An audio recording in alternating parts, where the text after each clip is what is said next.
Alrighty. My name is Eli Saltzman. I'm a professor of visual studies and the director of the Gildenhorn Institute for Visual Studies. Welcome, welcome, welcome. Tonight's speaker is Dr. Aner Tal. He's the Israel Institute Visiting Professor at the University of Maryland. Dr. Tal serves as the head of the marketing specialization at the College of Law and Business in Ramat Gan, Israel, where he's also served as the head of the international program.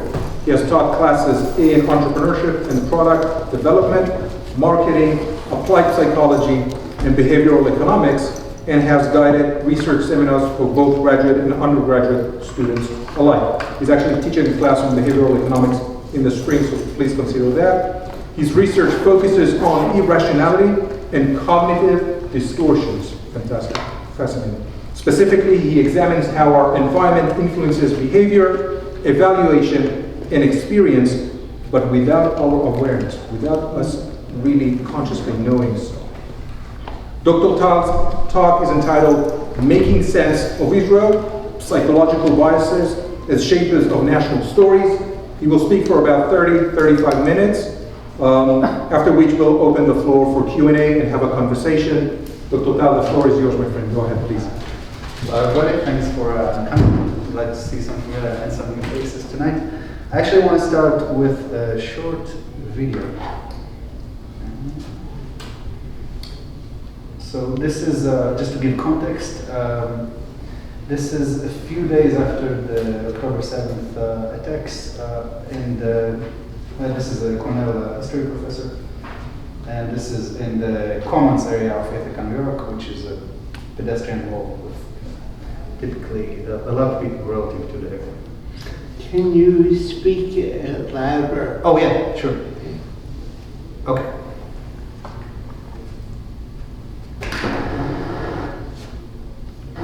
Where's the Hamas? Hamas has shifted the balance of power.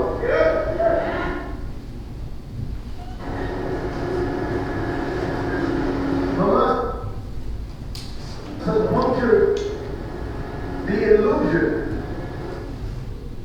Sorry for the of invincibility.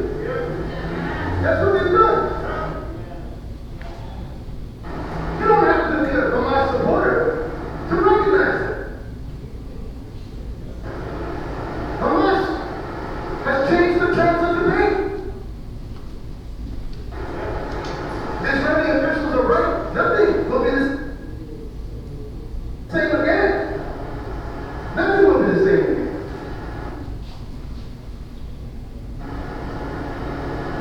Hamas has challenged the monopoly of violence.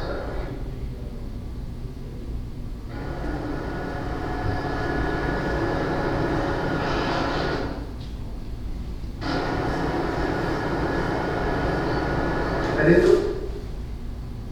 those first few hours, I don't want to play the whole thing since it's acts shocking. will be carried out. Many of which we would not learn about until later. There are many causes of goodwill, many Palestinians conscious who abhor violence, as do you, as do I, who abhor the targeting of civilians, as do you, as do I.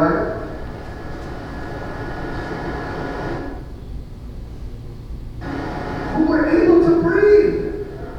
They were able to breathe for the first time in years. It was exhilarating. Alright, I think that's enough for. It was exhilarating. So, the reason I'm showing this video is not as an expression of opinion, which I will avoid doing today, nor as a description of the facts, which is also not what I'm here to talk about. What I want to give a sense of is how radically different narratives of events can be, which is something we're all familiar with and have been exposed to in the context of the the current war. The different narratives in Israel are something that accompanied it from the outset, from the very beginning of the country of modern Israel. The story of settlement on the one hand and the Nakba on the other. And the views you get are very different depending on which story you hear, which history you hear, which side you hear the story from. And that became more pronounced or came to broader public debate, perhaps in the States, following the massacres of October 7th, where Hamas entered Israel, raided the Nova Music Festival as well as different settlements in kibbutzim,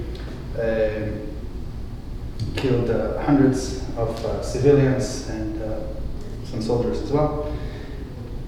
And the view of this event, as you could see from the video, is radically different across different sites. And we've heard that, maybe in person, talking to people as well. And then there's also the story of what happened after the October 7th attack, so the war in Gaza, and the destruction there, and the repercussions in Israel, the October 7th attack, which have changed it radically in some ways. These parallel universes are very much reflected in public discourse in the US and in US campuses. So on the right here is Columbia University, and on the left is a clash between protests. No, actually, that's not a clash, this is the pro-Israel side, as you call it, in UCLA. Espousing also very different narratives, with a lot of the time very little ability to listen to each other's stories. And parallel narratives have also been very much present in Israel before the war. I don't know to what extent are people somewhat familiar with the legal reform, judicial reform that the current government was trying to. So they were introducing laws, basically. I'll give a particular angle of it, but introducing laws, trying to introduce laws to basically concentrate more power in the hands of the government and reduce the power of the Supreme Court. It's a simplified way to describe it, and there were two very different camps within Israel for that. So this is one of the anti-judicial reform or government demonstrations. You may be able to read some of the signs. And this is a support demonstration that was organized afterwards, and this is some of Israel's parliament members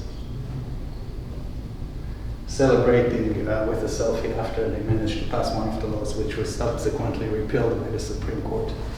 And these contrasting narratives tear societies apart. They've done damage to the fabric of Israeli society, and they do damage to the social fabric in the US insofar as it creates rifts that are unbridgeable. So we have these contrasting stories, and that might open up the question, so what is reality? We have these radically different stories of an act of liberation or protest versus an abhorrent act of terrorism. And a lot of the debate around it, I think, comes down to facts. People try to focus it on the facts. What really happened? How many people died? How did they die? What were the reasons for it? What is the context? Most of the discussion tends to be focused on facts. But I will argue that the facts matter very little to the construction of narratives. And we can hold identical facts and come up with very, very different stories about them. So this is a big question, and I'm not going to answer it today. So hope this didn't set up expectations. And in some ways, it's not super relevant, because my thesis, that is the thesis of a book that I'm currently working about, is that people with this and with anything are storytelling animals.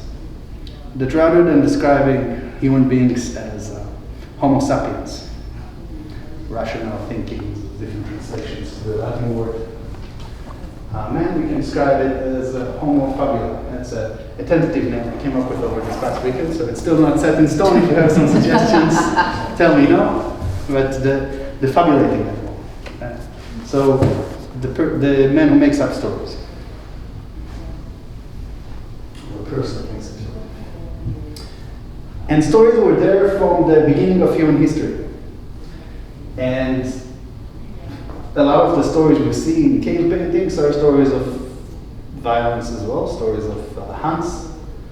And it might be that the buffalo, whatever this is in the picture, have a different narrative for what's going on here. Or this person might have a different narrative than this one. But it's a story told in visual terms, and people have been telling story since before reading and writing became prevalent, before education became more prevalent.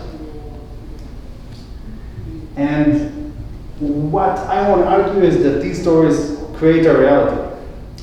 Because we live in the stories. We think that the story is reality. We don't really distinguish them.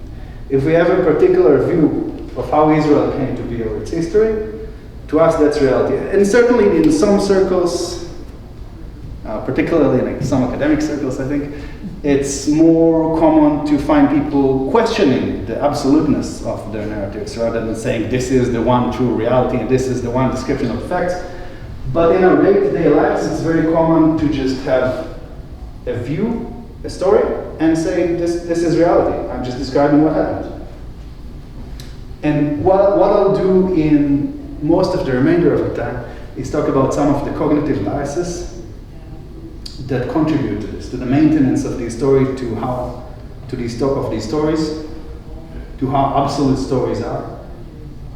So my field is, I'm teaching in Israel studies, I'm teaching courses about Israel, and my field, generally, as Eli said, is behavioral economics. So a lot of what I look at is how human beings are irrational, both in terms of their behaviors, their actions they take, and in terms of what they think, what they say, and so on, and this very much has to do with it. So there's a bunch of different phenomena in the field that relate directly to how stories come to be and how they maintain themselves. Okay. So, and the thing, one thing I really want to point out before I move on from this. So we live in stories, but we also live in reality. If I go out there and I get injured, I'm going to be injured. If I get run over by a bus, then I'll be dead or severely injured or something. So there is a physical reality that we all live in ultimately. It's not, I'm not making some sort of metaphysically postmodern argument. But our verbal life, the life where we articulate things, where we talk about them, where we explain things, that's a story. And what I want to argue is that stories don't correspond to reality. It's not logical descriptions of reality, they correspond with reality. I'll explain this in a moment. Okay. So we live somewhere between realities and stories. On the one hand, how we see the world, and sometimes things that lead us to particular actions, or what we say to others, how we try to persuade people, how we try to present the facts, who we elect. Those are all driven by our stories, but there's also the reality of the physical reality of what happens, which is non-verbal. And the thing about stories is that they're persistent. And they often don't really care about the facts. They can work with the facts. They can work with the facts in a way that's truthful to the facts. You could say it's a problematic statement, but has some correspondence with facts, but they are not the facts. And in a way, they're very flexible beyond whatever facts they are. So, the reason that stories, this is from 2 weeks ago, you might remember. The reason that stories are so prevalent and so dominant in human psychology is because they serve a function. They serve a lot of functions. I think that's why I see them as so inherent and basic to human nature. They allow us to make sense of the world. They allow us to experience meaning in it. They guide us as far as what actions we should take. They keep groups together. They serve for social cohesion. If we share the story, we're friends. We're part of the same tribe. And they also connect. People tell stories to connect to each other, to create and bolster relationships.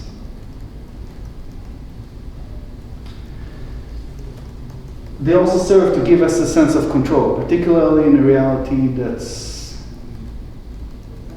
problematic. So if I can make sense of something, I might know what to do. I won't feel as helpless. And that's part of their functions. So they have a lot of functions. The problem, though, is, as I said, stories don't need to correspond to facts. And the topic for what I'm talking about today isn't about the fact side of it and to what extent stories correspond to the facts. What I want to understand or talk about is what helps to sustain stories, regardless of the reality or irreality or what facts they correspond to. Because what helps sustain stories also helps sustain competing stories and enmities and wars and so on. So stories are not rational. They're not deductions from observation. They're not, I will see what the facts are and then I will come up with a story. Most of the time, and this is an argument, and you can argue against it too, and there will be a question and answer part. Most of the time, it works backwards. I have my story, and now I'll connect the dots. And not only will I connect the dots, I'll pick the right ones. So this is one of my favorite means that I use sometimes in behavioral economics classes. So this is data, interpretation of the data, connections between different points about reality. And sometimes the story that people come up with can be quite far-fetched, as in the case of conspiracy theory. Now, if I believe the unicorn describes reality, I'm going to pick the right dots. I'm going to look at the right things and explain them in the right way to help me keep believing in a world full of unicorns. And that can be an issue. So, story often comes first, and explaining it, justifying it, comes second. And in addition, if I didn't want to draw a unicorn, if I wanted to draw a hippogriff or a magical wand or a star or whatever, I could probably draw it with these points. So the same reality and the same data points about reality can correspond to radically different stories, which is part of what we see as far as the conflict is concerned. Okay, so now I'm getting into the psychology of it. And first, I want to say a few words about rationality. So I said stories are not rational. Rationality is one of those capital letter words that's complex to define and has different definitions, but we all have our working definitions of it, and for my purposes, that's good enough. Any sort of reason, any sort of what purports to be rational justification rules. And reasoning, I would argue, is used to justify stories, not to build them. Again, it's not like I collect the facts and then I come up with a story from them, but I have my story. Now I'll interpret, select, and so on facts according to it. Reason doesn't come before stories, but after stories. And that opens up the questions of where stories come from as well, which, if I get to it, then I'll talk about that a little bit too. But the stories are often used to justify ourselves, and in fact, there is a theory that's become more popular over the few years, that rationality isn't generally something that serves to come to new knowledge or conclusions, so on, in as much as it is a communication tool.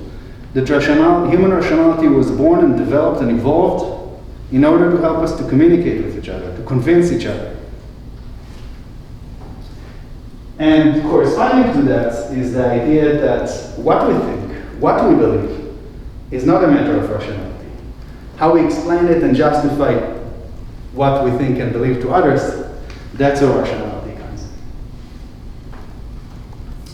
And what we think of believe can come from social sources, it can come from intuitions, but then we'll always have rational explanation. We'll always have evidence, because that is the norm of communication in many circles in our world, certainly in the academic environment. So we're used to rationality being a standard of debate or discussion, and we use it to justify our stories, but we don't need it in order to have it. Now, where the stories, as I said, I might mention briefly where stories come from. Stories can come from different sources. They can come because our family told us a story, because we learned a story in school, and here we have a Palestinian school and an Israeli school. They come from social transmission, from the environment of our peers, what my friends think, how I feel about my friends might guide whether I adopt their perspective or something. And also repetition. The more we hear a story, the more it seems true to us. And none of those things have to do with a standard of evidence or of rationality. And this is something, and often stories over history have defied reason and stood up to a lot of rational attacks. So, whether it's the trial of Galileo Galilei at the hands of the church, or whether it's the story of Ignaz Semmelweis, that might be less familiar, so I'll mention it in a couple words. He was a doctor in the 1800s who observed that women die more in childbirth in one hospital where doctors were assisting the births versus another one where midwives were. And his theory was that it might have something, he had different theories, but the theory he wound up believing to be true is that doctors were, or that was the case, in that hospital they were also making pathological dissections. So they dissected bodies. And then they went on to assist births. So it came up, that was before germs were a commonly known phenomena. And he suggested that maybe it's a good idea that the doctors wash their hands. And a lot of people were very offended about that, because how can you think that doctors might transmit diseases? They're healers. So there was a lot of objection to this. He stated that in his hospital he wound up being driven out, and eventually in historical injustice, he wound up dying in a sanitarium after he got into a scuffle with some of the guards and died himself out of infection, from an infection. But historically, he won. Doctors wash up their hands these days, and it's a good thing they are. But rationale, even though this was a discussion in the medical community, which started actually being more scientific in those days, believing in evidence-based medicine, it's still early days, but there was supposed to be rational discussion, and this most rational of communities, reason did not quite win. So our stories, how we feel the world works, define reason. And once the story was adopted, and again, I'm not talking about reality in this talk, I'm not talking about what the facts are, but once the story became adopted, that there are germs and we can get infected by them and we can die from them, then it changed reality. And reason, yes, there is evidence, there are standards of evidence we can discuss, but it's not what determines ultimately which story we adopt. So what makes people retain their stories often in the face of argument, of evidence, of rationality? I'll highlight three phenomena relating to this. Top-down thinking, confirmation bias, and overconfidence. All of these help us keep maintaining whatever story we believe. And again, regardless of what reality is or isn't, or what the facts are or not. So, top-down thinking, this is a famous duck rabbit painting. Everybody's probably seen this, right? So, it's a duck from one angle, this is the beak, these are the eyes. And if you look at it a different way, then it's a rabbit. So these are the ears, and the eyes, the mouth. But for most people, at least, it's impossible to see both of those at once. You might be able to see both. And there are more complex examples of this, where people get stuck more. There's the old lady, young lady one, where people struggle a bit more, they get more stuck in their view. But even if you know those two realities exist, you need to do some mental shift. It's not automatic and you can't see both at once. And people tend to see patterns like this Jesus on the side of the bathtub. They tend to see meaningful patterns that are meaningful to them. If I grew up in a society that doesn't know Jesus, I'm not going to see Jesus there. But things that are meaningful to them, very flexibly sometimes. and quite imaginatively. So, and the facts are subsidiary. There's facts to this, but it's not, eventually if I see this as Jesus, it will have a very specific meaning to me. Particularly if I'm religious, it can be a very meaningful occurrence. And so people tend to have patterns in their heads. I know what a rabbit looks like. I know what Jesus looks like. And then they tend to pick things from reality that work with these patterns. And a lot of our thinking is like that. It's top down. It comes from the ideas we have. Same as with the unicorn. So I already have the conspiracy theory, and that's how I connect the dots. I'm not working from the dots and creating the connections from zero. So that's top-down thinking.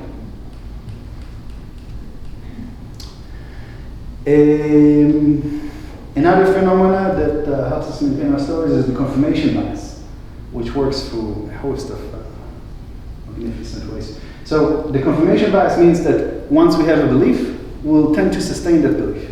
We'll keep believing it. Doesn't matter what it is. That's a natural inclination. And to do that, we'll do many, many things. We'll pick the right evidence to fit our views. We'll cherry pick. Our attention will be fixed to particular things. It's not even that I'll deny.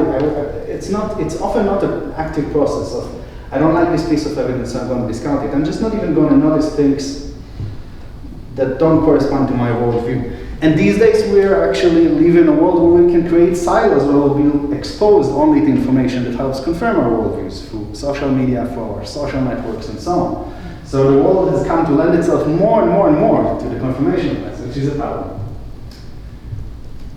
It's also how we interpret the facts. So in the same way that I interpret this as Jesus, or this is rabbits, it's not just what I see, but how I interpret it. So once I have a belief, I'll interpret things in a way that correspond to that belief. It also, confirmation bias also tells us to believe things that correspond to whatever my belief is. If I see a piece of evidence and that sits well with what I think. So let's say I think someone is a nice person.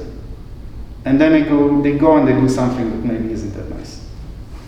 Like they drank their roommate's Coke. Let's go with something lighter than the things we started with. If my belief is this is a nice person, I'll probably interpret that in a very particular way, right? I'll say, oh, he didn't know, or he misremembered, thought it was his, whatever it is. We can be very creative with these things. So once I have a belief, it will guide my thinking. I can still accept the fact that someone I think is a nice person does some bad things, but then I'll try to rationalize them in different ways as well. Just had a very hard day, he's really a bad person. So again, we have a lot of creativity in this. The confirmation bias opens us up to a lot of creativity. And the burden of proof will be on anything that disproves our belief. So if we think something, anything that seems to contradict our belief, we'll tend to disregard. And I see this on both sides of any debate, including the Israeli-Palestinian debate, including the pro and anti-judicial overall debate, because I've talked to people from both sides on both these issues. And I see it on both sides. Like, people tend to adopt the things that they like, that sit well with their beliefs, and they tend to reject the things that don't. Or there's a higher burden of proof. If you tell me something happened, and it doesn't sit well with my worldview, I'll question it. I'll ask, what are your sources? Where does this come from? Who reported this? What's the evidence? I probably won't go through as much hassle if it's something that sits well with what I already believe. So there's a different burden of proof for things that support my belief versus not. And also I would tend to frame things a different way. Like, let's say with the roommate, he stole the can of Coke versus he borrowed it, he was thirsty, whatever. The same event can come from different framings. So, and that also serves to confirm our beliefs. So confirmation bias is a host of phenomena that help us sustain our beliefs. And relatedly, statistics, people are not that great with statistics intuitively. That's actually, if someone heard the name Kahneman, the Nobel Prize winner, who was one of the fathers of behavioral economics, that's one of the things he won for, is actually the psychology, statistical psychology. With his work with Tversky showing how people are very bad intuitive statisticians, including, by the way, people who are starting to get PhDs in statistics. So education doesn't really solve anything. What are we all doing here?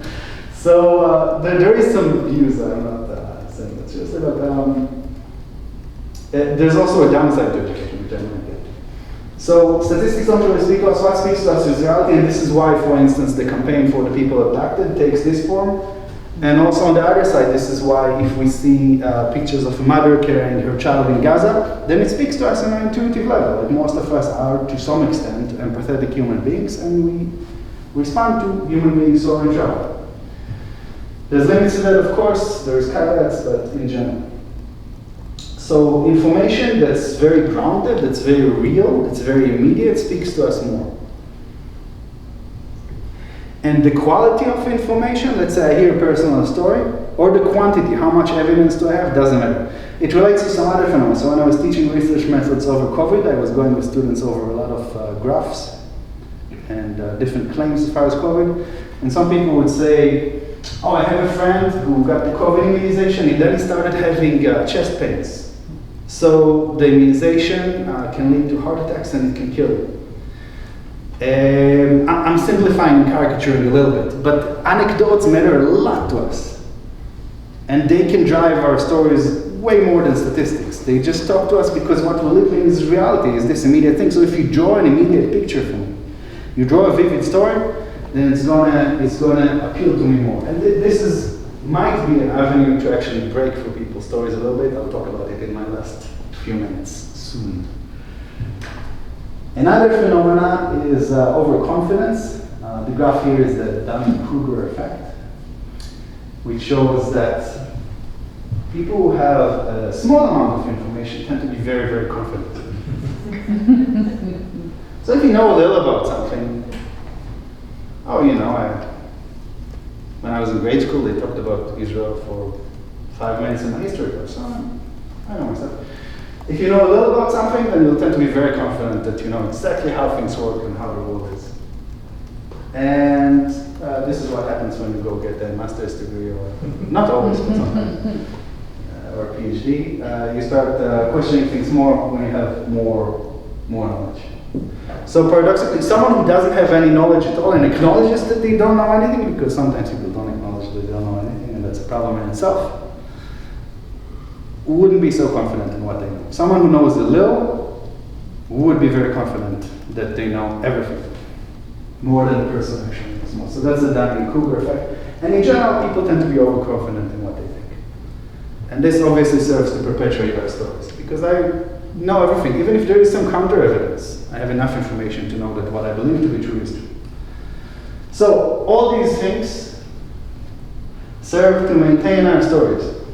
And again, I'm not here to talk about which narrative is true when it comes to these very complex and nebulous issues, because we'd be here all night, and it would probably get more contentious too. But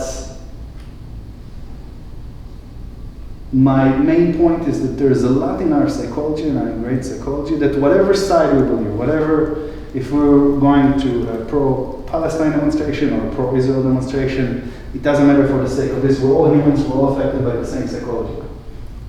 And that psychology doesn't care so much about the complexities of reality. It cares more about our narrative. And that can be a problem, because if we hold deeply different narratives, how do we act? What do we do? What's the right thing to do? And how do we talk to each other? How do we keep our society from being torn apart? And that's increasingly become an issue as society becomes more polarized, mostly the extremes, but still it's come more center stage in our public debates in our lives as well. And also, the more vocal the debate gets in general, it doesn't matter how many people it's driven by, the more combustible the situation becomes. So there's a danger to this social rift, which we're contending with these days. You can think of the coming election in the US as well. Very much case in point. So the question is, what do we do? And since I only have a few minutes, I'm not going to solve everything. If I had more time, I totally would have, but since there's only a few minutes, I'm not going to offer absolute solutions, but some initial thoughts of how do we address this, given that it's so entrenched in human nature to believe in stories, to see the world through stories, to feel that our stories are life itself, and to get stuck in our stories. So a few things that might help are first communicating to people through trying to find some rapport. So I'll give an example actually from the judicial overall in Israel rather than the Gaza war and October 7th attack. I actually, on my way to the States from Israel, I took a cab, and as is often the case with taxi drivers, he turned out to be a supporter of Benjamin Netanyahu. which I will reveal I am not. And I could have had an argument with him, but that wouldn't have led anywhere. We both believe we're right, wouldn't really see that advice. Instead of that, I tried to find what do we have in common? What do we want for the country? And I think when we think that way, do we believe in the value of human life? Do we believe in some principles of justice that are shared? Often we'll see that there are things at the base that we share with people who, if we started with our narratives and how they clash with each other, we never reach a point of agreement. It doesn't mean we agree on everything. People will still mostly get stuck in our stories. But I think creating that rapport, finding the common ground, is an important initial step to trying to find some change, to understand at least the other perspective. Another thing which some people are very bad at doing is not having a discussion when that discussion is leading you towards having a yelling discussion or worse. If you're upset, and we've all experienced this possibly in our relationship, personal relationships as well, if you're upset, you're probably not going to have a great conversation. It might be very cathartic because you can release some steam, show your justified anger, but as far as human communication is concerned, it's not going to achieve too much. I might achieve bad things. So sometimes the trick is avoiding the discussion when I'm feeling like I'm using a term that's prevalent in South, we have a comment. When I'm in a hot state, it might be best to avoid discussion and say, we'll talk about it later. If it's someone that's close to us, and if it's someone that's not close to us, just avoiding it in that situation when spirits are hot. And another thing is to appeal to feeling. So if I feel like I'm talking to the other side and they don't see the tragedy of my side, then rather than attacking them, relating that with personal stories that they would relate to, with presenting stories of reality that would talk to them as a human being. Not always possible, but we often work better with feeling than with just cold arguments, logic, and facts and statistics. Another thing is to consider what might be an alternative story. How can we describe reality differently? Can that also correspond with rather than correspond to the facts? Does that work with the world in a way that makes sense as well?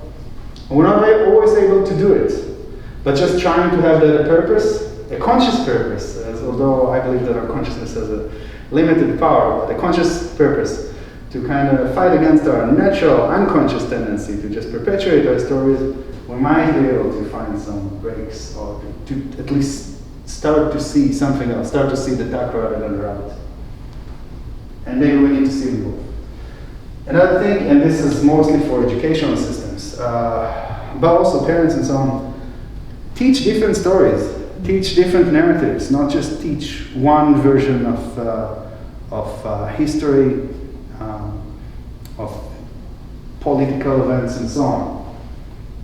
And I think teaching alternative stories is important, not just in order to consider that alternative stories might make sense too, but important in terms of developing critical thinking, developing our general ability. Once we see a few things in the world and we understand we can see them this way, we can see them that way, maybe they move to make sense, how do they work together? Sometimes it's challenging, but once we're able to adopt that mindset, then we can take it from one place to the next.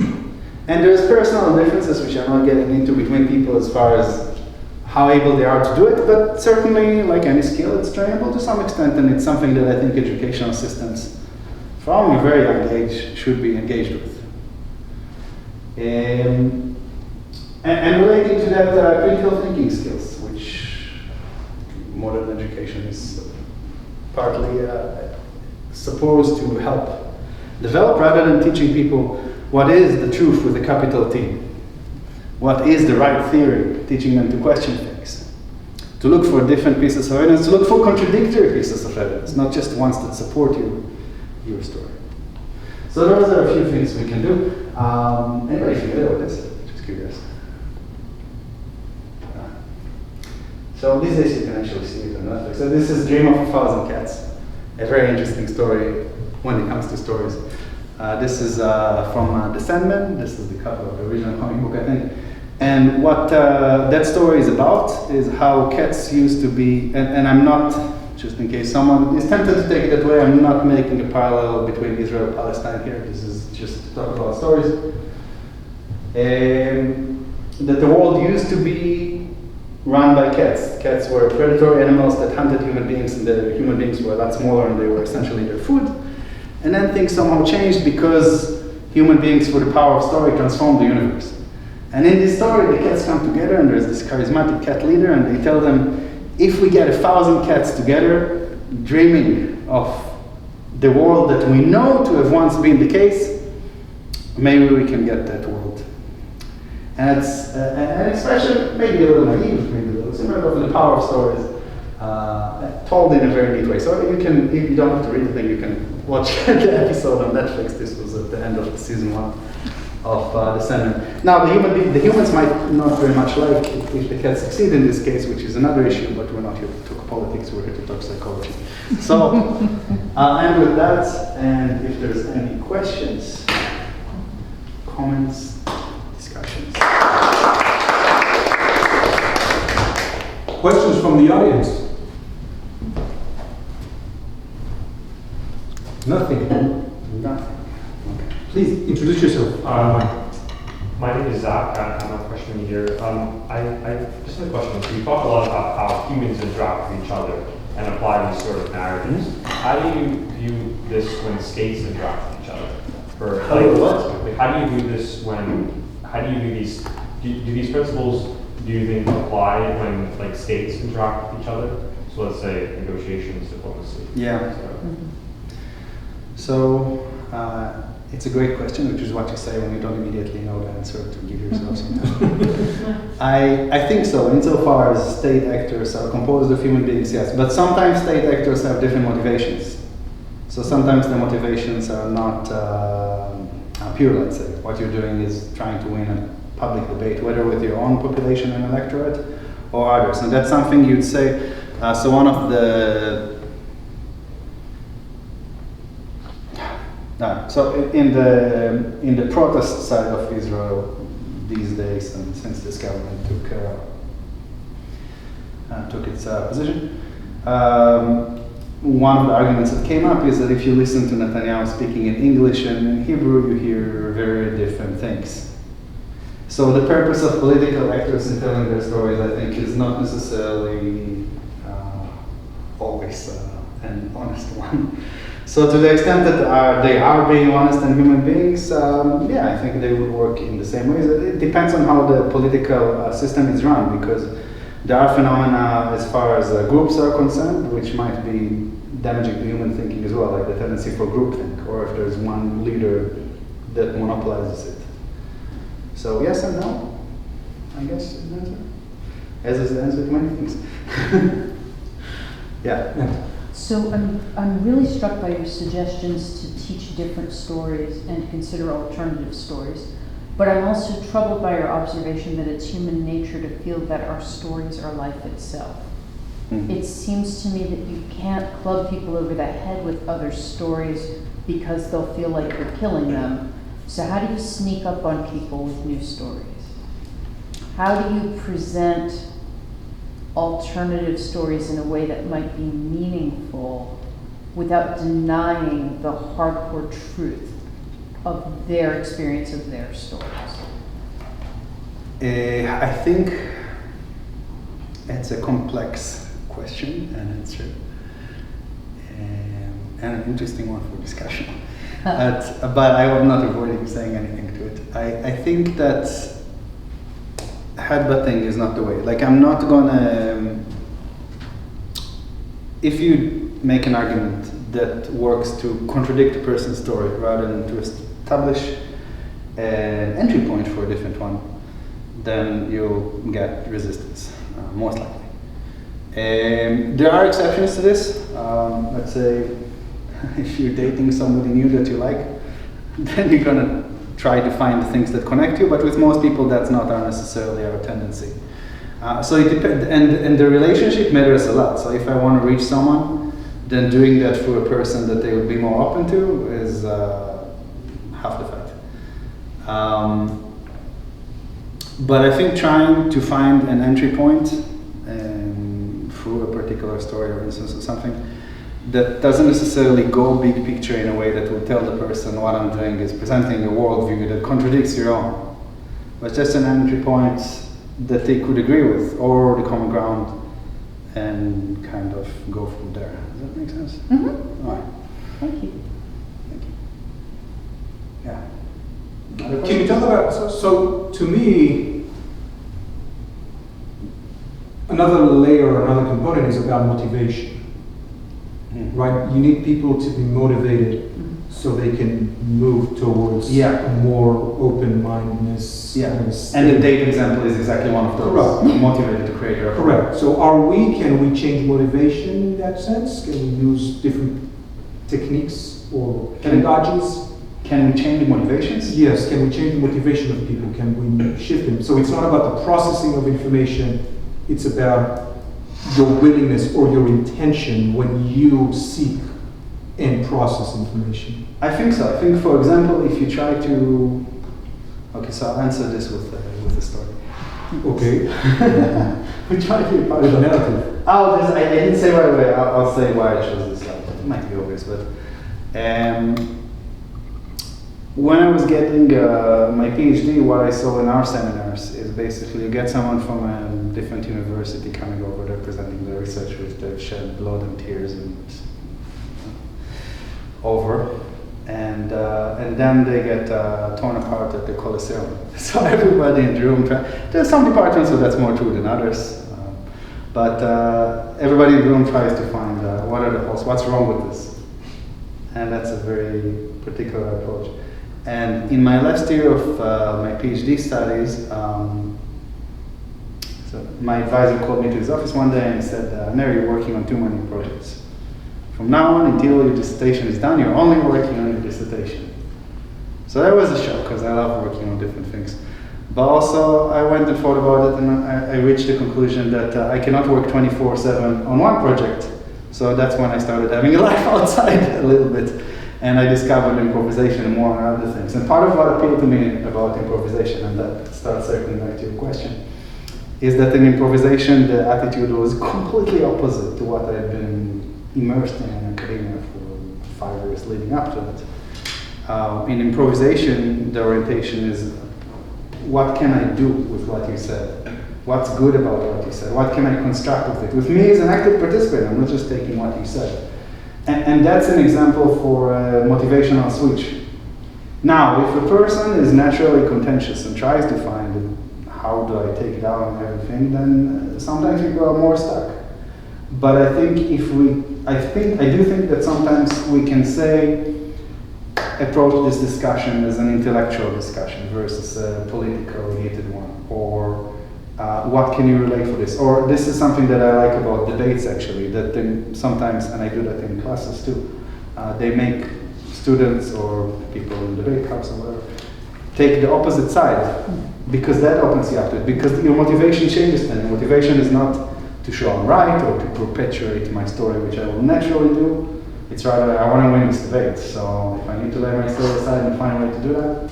So I think there's ways to consciously and more rationally, in a way, introduce different motivations. So my immediate response would be, you talk about cold cognition, you talk about hot cognition. So where do emotions come into play here? Can you detach emotions from the stories?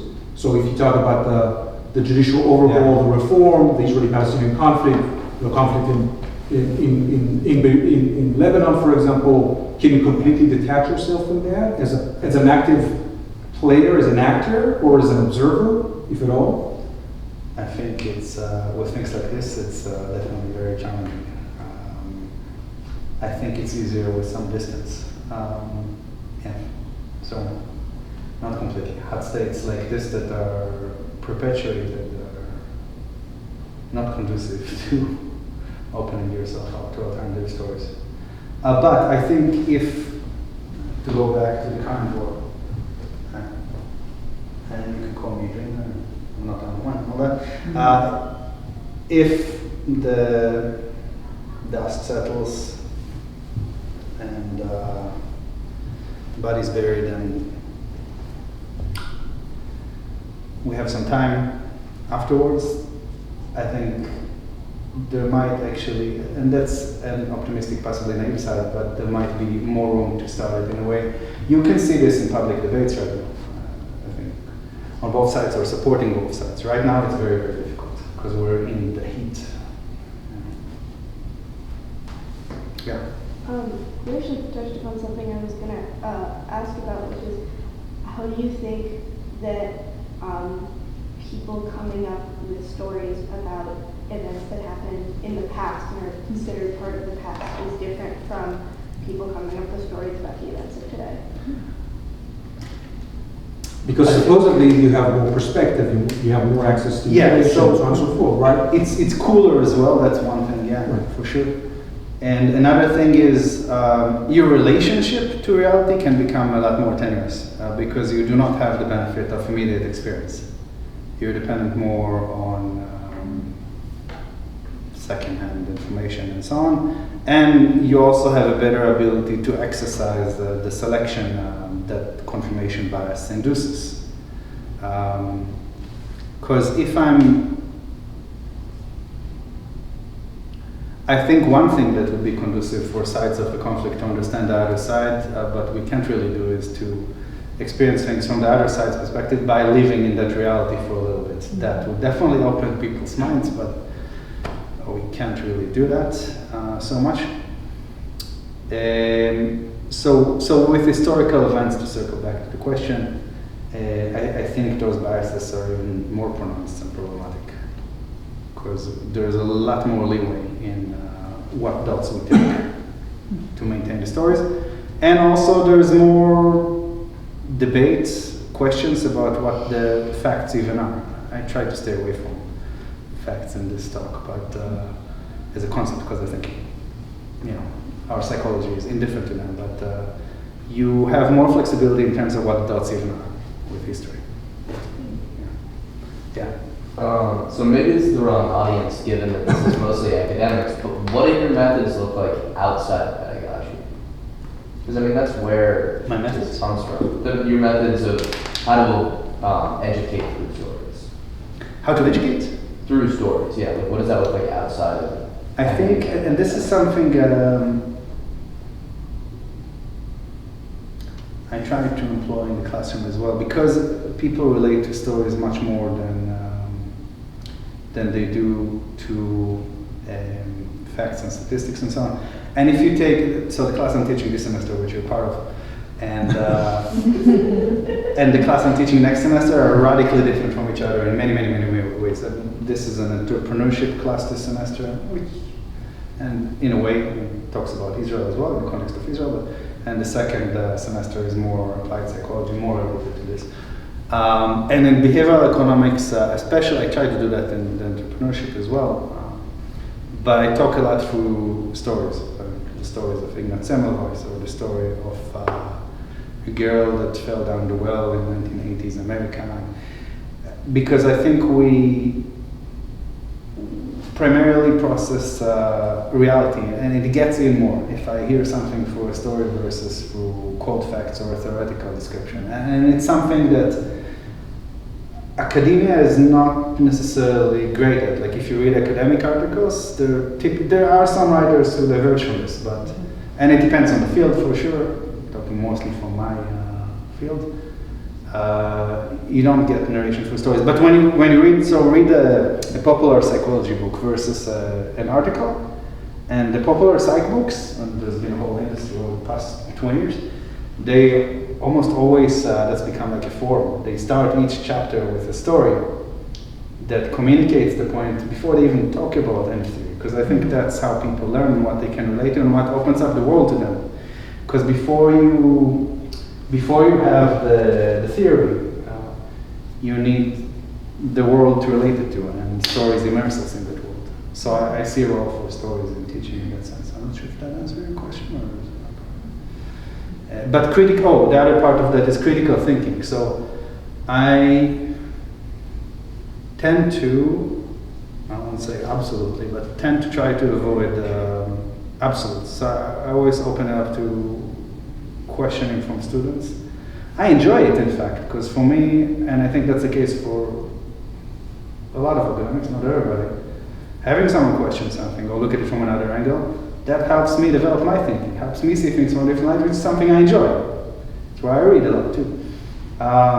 So opening it up and also teaching things in a way that's not absolutist. And for some courses, like when I teach research methods with undergrads, I think sometimes there's some students that prefer you to tell them like, this is 1, 2, 3, this is the truth.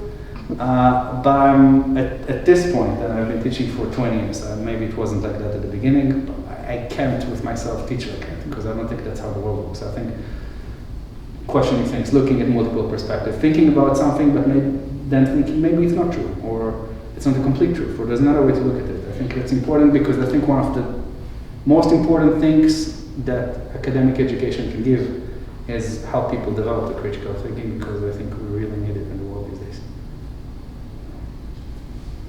Yeah. But just on that point of critical thinking,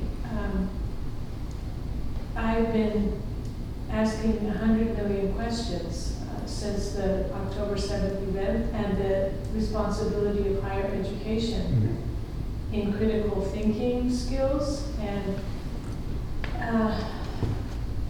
whether critical thinking skills lead to any kind of a story that might bring some form of agreement about very complex, very difficult, complex issues. And I'm at a loss right now. Can you share if you want Well, like some of the... I find you mentioned reality early on, and I know reality is a very complex thing, a very difficult thing. But it's like you have such a clear-cut difference in terms of the two realities, if I may simplify it. Partly because of the histories. Partly because of the histories, but even the histories are not adequately informed, if I may put it that way. Yeah, on both sides. And so, on both sides, granted.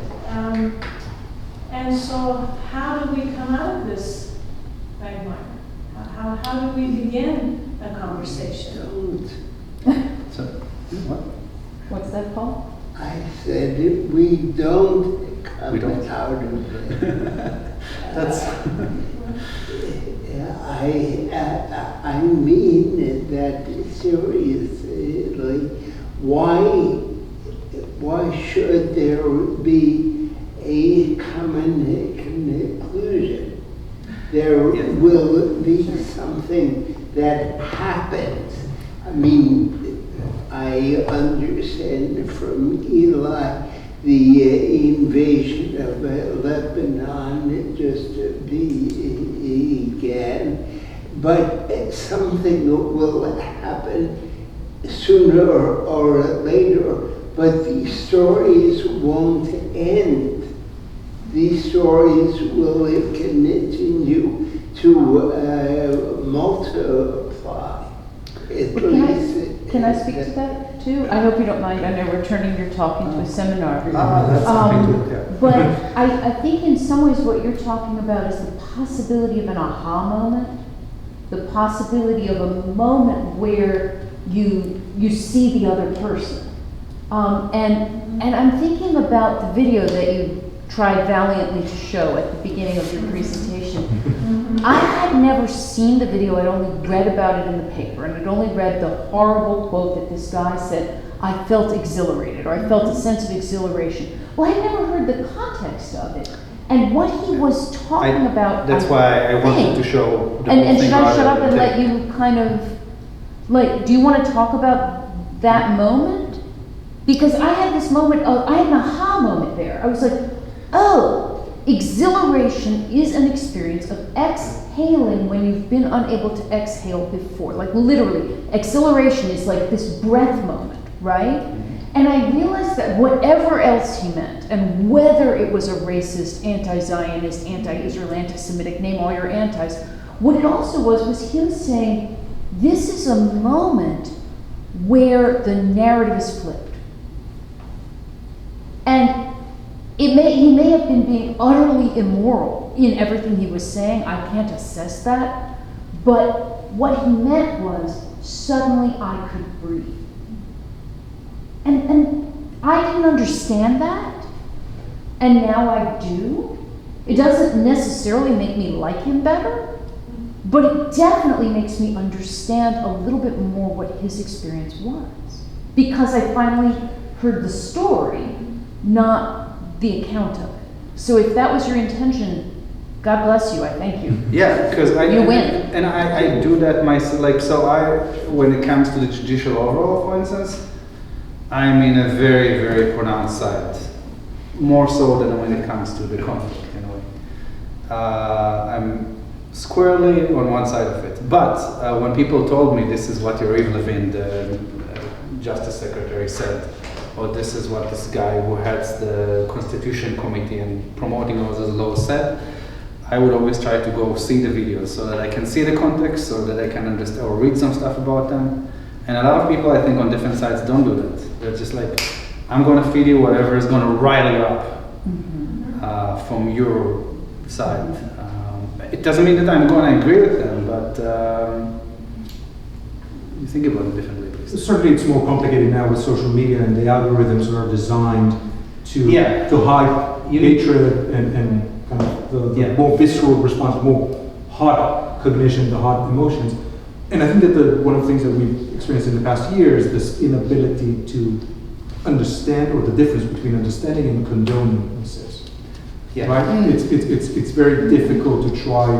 And the debate has become so charged that even if you say I understand something, you would be crucified if you're understanding the wrong side. Because you should do that. That means you're supporting it. Right. It's an accomplice. But that, I mean, social media and even Google has algorithms and so on. But we still have the power to look things up, especially when there's videos of them. And I think if we want to be informed citizens, human beings, then we should. Google's not going to preclude you from finding something that's on there, even if through your profile it will. Yes, but nevertheless, videos can be edited. I don't want to talk about manipulation, right? It's deep fake and the search, but certainly edited. So if you cut somebody the before and after, and then you're lacking the context. So for sure. Yeah. So that's why when something looks fishy, I always look for the. But it's in a way it's kind of a rabbit hole, kind of a chase. Yeah. It's very difficult. It's very context difficult. of the context of the context of the context of the context. It's very complex. I agree. I think as a society we should improve the systems that would be better in that we won't get such curated one side. The stories never stop, nor can they ever stop. There isn't a conclusion. I think, I guess the way I see it is multiplying stories, and someone's story will stop maybe when they're dead. But even then, these stories about these stories, if it's a prominent person or a specifically interesting or a controversial story, it keeps going.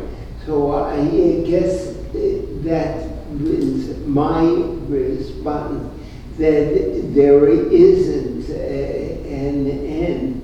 What is an Ecclesiastes of it making the stories that there is no end.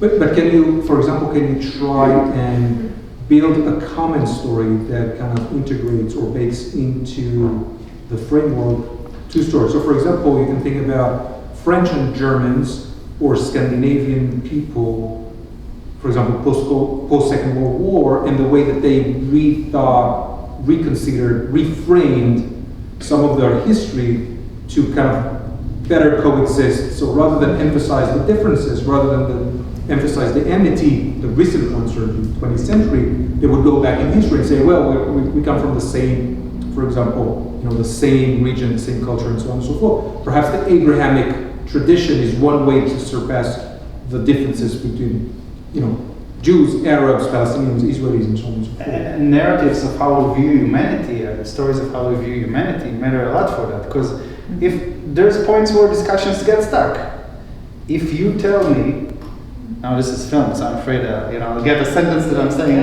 cut. And if you tell me I believe that modern Israel should be destroyed and everybody wiped out, or you say the same things about Gaza and the occupied the West Bank, the occupied territories, I cannot agree on that. Like that, we do not share perspective on that. There might, and that's a point where you hit a wall ultimately. If you have different priorities, different views, similarly, this is another discussion, but if someone wants to live in a theocracy and I want to live in a liberal democracy, then we do not share goals, and that might be a problem. It's not about stories so much. But I think some stories can help transform the motivations and the goals. If I have a story of shared humanity versus one of racial superiority and conflict, then that would lead me to different goals. So we can try with time to try to foster those narratives based on values that we hold and purposes that we hold. And if someone is stuck in a place where that's not possible, then sometimes there's a Well, wall. that's very helpful, and I agree that, in fact, you said that you shouldn't get to the point where you're butting heads. That's when you kind of just, and I think that's one of the most important lessons as to when should I speak up about something, and when will it be totally misunderstood or never, not only misunderstood, but it's just not helpful. It just creates more tension and it's hard. Like I've only recently learned not to try to speak to my uncle. Uncle families in particular, at least about fun things. There you go. Please. Sorry. So this summer I worked as a camp counselor, and we did education for kids on these topics as the person sitting next to me. And one of the things that we did is we ran a number of puloter activities about Israel-Palestine, and one of the things we landed on was narratives, right? Now, I think I very much agree that like stories are effective, but one thing we struggled with is like, we had an hour and 15 and the kids will sit down for half of that. So like, how do you choose your stories? Because you have limited time, and we wanted to present both sides, but it's hard to find stories and choose stories that feel like adequately represent. What's your purpose? I mean, regardless of the purpose, but in order to educate and A lot of the build it times out we say perspective. give kids the tools to form their own perspectives is often what we say. Then I think in that case, like having alternative stories or conflicting stories or different angles is important. And I think if I want to get kids or any other population to listen to something, I would try to choose stories that more immediately relate to their lives and experience, because we then naturally relate to those more. Like if I'm a 3-year-old and you tell me a story about another 3-year-old, I might relate to it better. This is part of why like the story of Aner Tal is so powerful in the Israeli educational systems and teaching the Holocaust, because it teaches the people who are similar age, and it's very easy for them to put themselves in those shoes. So I think stories that someone can relate to, that make them, and even if it's stories about someone who is different, find it similar and different. This is a kid that might be from a very different culture. Maybe it's a culture that's at war with mine. But look, they're playing, they're laughing, things people can relate to. Yeah, I think the pedagogy is not a one size fits all. You need to tailor it to the the group, the age, education background, and so on and so forth. It takes more time, but eventually it's more effective. College students are different than high schoolers, first graders, kindergarten, and so on and so forth. So I think this is one avenue. Yeah. But there's some things like, I don't know if, well, some of you were, but in Edgar Kerrick's talk a couple of weeks ago, which was very different than today's, but he was speaking mostly through stories, and he's a storyteller and he's a writer, and that makes sense. But what I observed about the room and felt myself is the extent to which people could relate to it, because it's human stories, it's immediate stories. He was telling stories about himself too, which is relatable. People immediately encounter. Yeah. Do you think that states are actively utilizing the strategy of sort of like a storytelling narrative? And have you seen examples of that? Have you seen that increase throughout as this works? States or countries? States, yeah, countries, yeah. Countries. State actors. I think, how is it? I think it's often abused. Okay. I think it's often used for propaganda. Because when you're talking about, yeah. And then how do you think that should be best countered? I guess is my part of the question. Sorry. So the first part, yeah, I think not always, but I think it's often abused, partly because people have interests and there's power structures and all those things that we're familiar with. And state actors are actually not the states, they are people with political careers and aspirations and things that they want to take care of, and people that are important to them, maybe their immediate family. There's more than the country, for example, in some cases. So,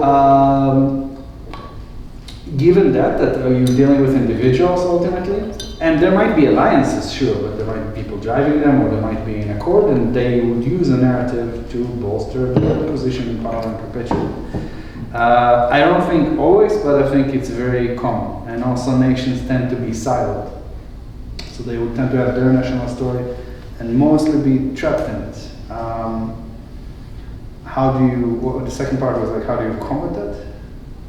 How do you counter that? Like, how do you counter this sort of like this polarization between nations based on narratives that are constantly appear to be separated from each other?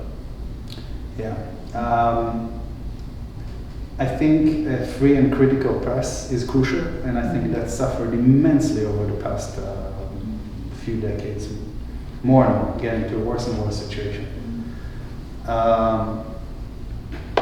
And the internet and social media have their effects as well. So I think, I don't know how we fix it, but the press has an important point, I think, part in fixing it. So trying to find ways, as a society, to establish more free press with alternative narratives. So there's some websites actually, I've only started looking into those recently myself, but that deliberately try to give you both sides or compare perspectives and critics. So that's one thing. I don't think we can fix our state actors, sadly, because I think there's some things that are built into, that's my view, I didn't want to, that there are things that are built into the political system. People are going to serve their interests and so on. So I think you need systems outside that, like a free press, like an educational system, to counter that. And international bodies, and teaching people to look past their national swamp, their own neck of the woods, which is not necessarily natural, especially if there is a language divide. That's another layer of complexity. But yeah, so I don't think we can necessarily fix it in state actors, but systems we raise outside. Alrighty, folks, please join me in thanking Aner for the talk. And this, I hope someday. Someday. Someday.